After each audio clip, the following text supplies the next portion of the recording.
Hello everyone, কেমন আছেন সবাই? আমি জয়ী, আর জয়ীস জয়ফুল লাইফের নতুন একটি ভিডিওতে আপনাদের সকলকে অনেক অনেক স্বাগত জানাই। তো আজকের বারটা হচ্ছে রবিবার। এখন ওই ভোর 5:30 মতন বাজে। তবে আজকের রবিবারটা কিন্তু অন্যান্য রবিবারের থেকে একটু আলাদা। তো আজকের রবিবারটা হলো বাঙালিদের অন্যতম একটি উৎসব, বাঙালির নববর্ষের প্রথম দিন, মানে পয়লা বৈশাখ। আর এই সকালবেলা আমরা চলে এসেছি গোবরডাঙ্গার নামকরা প্রসন্নময়ী কালী মন্দিরে। তো এখানে একটু পুজো দেব। মা ওই মিষ্টির দোকান থেকে মিষ্টি নিয়ে নিয়েছে। এখন আমরা যাচ্ছি মন্দিরের ভেতরে। আর দেখতে পাচ্ছেন কত ভক্তরা আজকে বছরের প্রথম দিনে মায়ের কাছে এসেছে পুজো দিতে। তো আমরা এখন চলে যাচ্ছি মন্দিরের ভেতর দিকে, কারণ এই লাইনে দাঁড়িয়ে পুজো দিতে গিয়ে অনেকটাই বেলা হয়ে যাবে। আর আজকে একদমই বেলা করলে চলবে না, কারণ আমাদের আরও অন্যান্য অনেক কাজ রয়েছে। তার জন্য আমরা ঠিক করেছি যে ওই মিষ্টির প্যাকেটে নাম গোত্র লিখে ঠাকুরমশাইয়ের হাতে দিয়ে দেব, আর উনি যখন সময় পাবেন তখন পুজো দিয়ে দেবেন। আপনারা অনেকেই জানেন, আবার অনেকেই হয়তো জানেন না যে এই মন্দিরটির আদলেই কিন্তু আমাদের কলকাতার যে দক্ষিণেশ্বরের মা ভবতারিণীর মন্দির আছে সেটি তৈরি করা হয়েছিল। তো রানী রাসমণি এই মন্দিরটির আদলেই দক্ষিণেশ্বরের মন্দিরটি তৈরি করেছিলেন। তো আমরাও এখন ঠাকুরকে প্রণাম করে সকলের মঙ্গল কামনা করে চলে এসেছি গোবরডাঙ্গার আরেকটি ঐতিহাসিক জায়গাতে। তো এই যে দেখুন, আমরা একটা মাঠের মধ্যে ঢুকছি। তো এখন বাজে ওই সকাল 6টা মতন। আর দেখছেন এই মাঠেও কিন্তু এত সকালবেলা ভীষণ ভিড়। এত লোক এত সকালবেলা এই মাঠের মধ্যে কি করছে বলুন তো? আসলে এই মাঠে আজকে একটা মেলা বসেছে। আর এই মেলাটা অন্যান্য মেলার থেকে একটু আলাদা, কারণ অন্যান্য মেলায় আমরা যেসব দোকানপাট দেখতে পাই এখানে কিন্তু একদমই সেই সব দোকানপত্র নেই। তো এটা হলো বেসিক্যালি একটা মশলার মেলা। আর এই মেলাটা কিন্তু বেশ বহু বছর পুরনো। আমি যতদূর শুনেছি এই মেলাটা কিন্তু ইংরেজদের আমলে, যখন জমিদাররা এখানে শাসন করতেন সেই সময় থেকে হয়ে আসছে। তো বেসিক্যালি এই মেলাটা শুরু হয়েছিল যমুনা নদীর পাড়ে। তখনকার দিনে দেশ বিদেশ থেকে বণিকরা আসতেন জাহাজে করে মশলা নিয়ে এই মেলায় কেনাবেচা করতে। তো যাই হোক, এই মেলাতে দেখতে পাচ্ছি যে মশলার পাশাপাশি কিন্তু এখানে আদা, রসুন, পেঁয়াজ এগুলোও বিক্রি হচ্ছে। আর এই আদা, রসুন, পেঁয়াজ এগুলো নাকি একদম পাইকারি দামে এই মেলাতে পাওয়া যায়। তো দেখুন আশেপাশে বেশ অনেক দোকানই বসেছে। আর আমার তো মনে হয় গোবরডাঙ্গা ছাড়াও আশেপাশের অঞ্চলের অনেক লোকই আসেন এখানে কেনাকাটা করতে, যার জন্যই এত সকালবেলাও এত ভিড়। একটা দোকানেও কিন্তু দাঁড়ানোর জায়গা নেই। তো আমরা এই যে এই দোকানে চলে এসেছি এখন কেনাকাটা করার জন্য। আমার শাশুড়ি মা কিন্তু প্রতি বছরই এই দিনে আসেন এই মেলাতে, আর এসে সংসারের জন্য যাবতীয় মশলা এখান থেকে কিনে নিয়ে যান। তো আমরা এখান থেকেই প্রথমেই কিনে নিচ্ছি এই গোটা হলুদগুলো।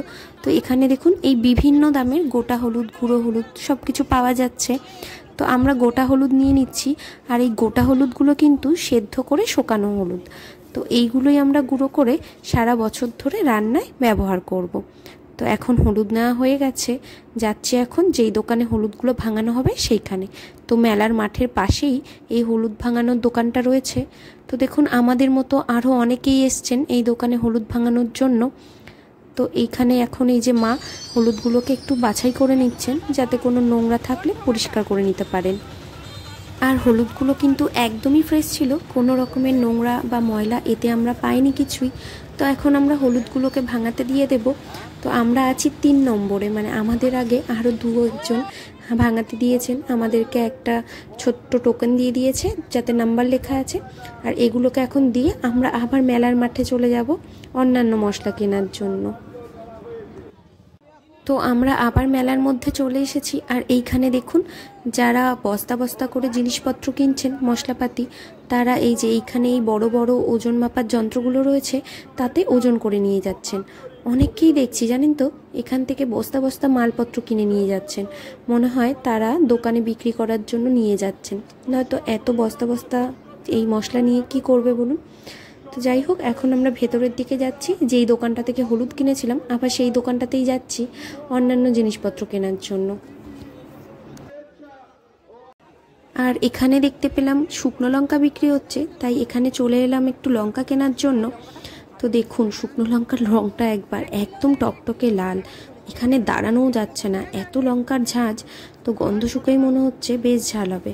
তো ঘরে আমরা সেইভাবে শুকনো লঙ্কা খাই না, আমাদের বাড়িতে যে দোকানটা রয়েছে মুদি দোকান, সেখানে বিক্রির জন্য একটু শুকনো লঙ্কা নিয়ে নেওয়া হলো। আর এখন আমরা চলে এসেছি যেই দোকানটা থেকে হলুদ নিয়ে গেছিলাম সেই দোকানে। তো দেখুন কত ধরনের মশলা এই দোকানে পাওয়া যাচ্ছে, বিভিন্ন ধরনের ডাল থেকে শুরু করে বিভিন্ন ধরনের মশলা আর যাবতীয় সংসারে রান্না করতে যা প্রয়োজন মশলা, ড্রাই ফ্রুটস সব কিছু পাওয়া যাচ্ছে এই দোকানে। আর তখন আপনাদেরকে যে বলছিলাম যে এই মেলাটা কত বছরের পুরনো তা ঠিক আমি বলতে পারবো না। তো এখানে এসে দেখলাম এই যে এখানে একটা কার্ড লাগানো আছে আর তাতে লেখা আছে এটা 202 বছর পুরনো। আর এই মেলাটার নাম হলো কোষ্ঠবিহার মেলা। আর এই যে গেটটা দেখছেন, এই গেটটার উপরে আর একটা মেলা বসেছে। তো ওইটাতে আজকে তো আর যাওয়া হবে না, ওই মেলাটা এমনিতেও সন্ধেবেলা থেকে শুরু। তো অন্য যেদিন আরেকদিন আসবো সেদিন আপনাদেরকে নিয়ে আসবো। তো আমরা এখন হলুদের দোকানে চলে এসেছি। হলুদ মোটামুটি ভাঙানো হয়ে গেছে, তো মা হলুদটা নিতে থাকুক। আর এইদিকে আমি রাস্তার ওপারে দেখতে পাচ্ছি একটা বেশ জিলিপির দোকান বসেছে, যেখানে জিলিপি, বিভিন্ন ধরনের নিমকি, গজা, সমস্ত ধরনের মিষ্টি পাওয়া যাচ্ছে। লোভ না সামলাতে পেরে সেই দোকানে একবার চলেই এলাম। তো ভাবলাম নববর্ষের প্রথম দিন একটু জিলিপি নিয়ে নেওয়া যাক বাড়ির সকলের জন্য। তো এই যে আমি চলে এসেছি এখন এই দোকানটাতে।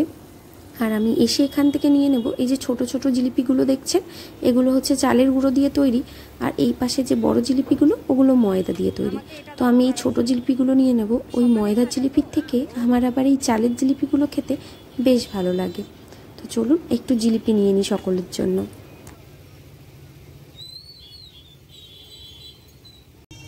তো এই যে আজকের মতো আমাদের কেনাকাটা হয়ে গিয়েছে, আর এখন একটা টোটোতে চেপে আমরা বাড়ির দিকে রওনা দিচ্ছি।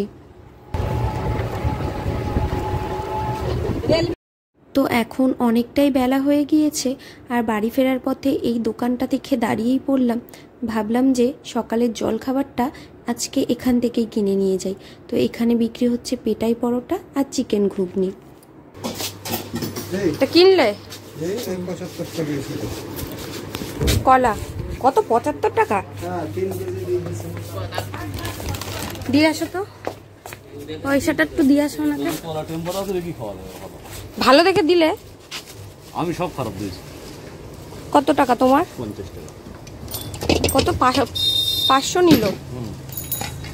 আর তো মাছের কম আজকে, কোয়ান্টিটি কম। আরো কম মাছ। কি বলো, কত মাছ তো নাবজে দেখলাম। আর বাড়িতে ফিরেই ফ্রেশ হয়ে সবার প্রথমে চলে এসেছি রান্নাঘরে, কারণ বাবা সকাল থেকে চা খাওয়া হয়নি, তাই ঝটপট করে বাবার জন্য চা বানিয়ে দিই। চলুন।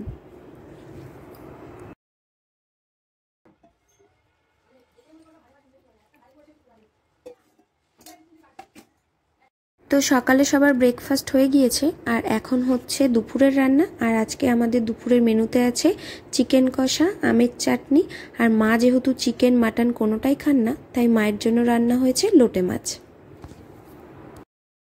আর এখন বাজে সন্ধে ওই 7টা মতন। তো দুপুরবেলা খাওয়া দাওয়া করে বেশ একটা সুন্দর ভাত ঘুম দিয়ে এখন ঘুম থেকে উঠে রেডি হয়ে যাচ্ছি আমাদের পাড়ার পুজো মণ্ডপের দিকে।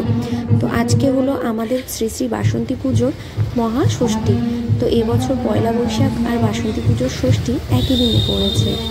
তো এই যে এই রাস্তাটা দেখছেন, আগের দিন যখন ঠাকুর নিয়ে আসছিলাম আমরা, তখন কিন্তু এইভাবে লাইট দিয়ে সাজানো ছিল না, কারণ ঠাকুর ঢোকাতে তাহলে অসুবিধে হতো।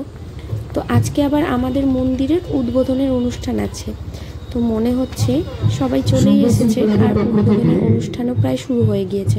তো চলুন গিয়ে দেখি সেখানে কি হচ্ছে।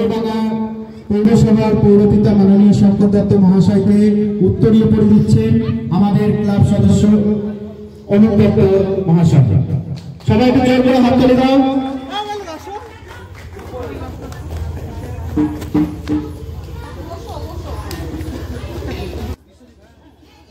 তো এখানে এসে দেখছি অনুষ্ঠান শুরু হয়ে গিয়েছে। আর এই যে এখানে যাকে উত্তরীয় আর ব্যাজ পরিয়ে সম্মান জানানো হচ্ছে, উনি হচ্ছেন আমাদের এখানকার পৌরসভার চেয়ারম্যান।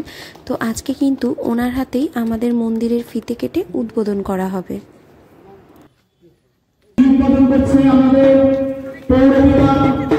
মাননীয় শ্রী শঙ্কর দত্ত মহাশয় এবং আমাদের পাড়ার সমস্ত মানুষ একসাথে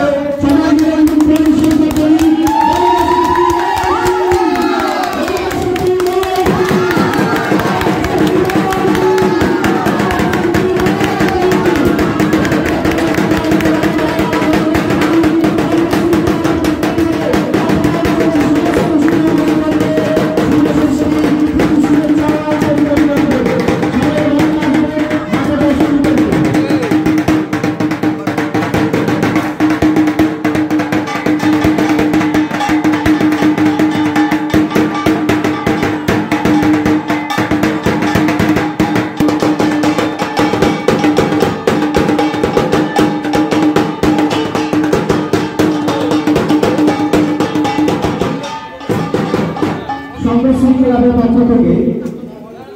তো আপনারা তো দেখলেনই আমাদের মন্দিরের শুভ উদ্বোধনের অনুষ্ঠান সম্পন্ন হয়েছে, আর এখন ঠাকুরমশাই বসে পড়েছেন সন্ধ্যা পুজো করার জন্য, মানে সন্ধেবেলায় যে মায়ের পুজোটা হয় সেই পুজোর জন্য।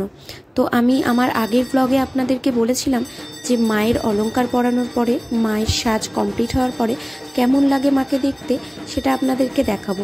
তো আপনারাই দেখে বলুন যে আমাদের মা বাসন্তীকে সমস্ত অলংকারে সেজে কেমন লাগছে।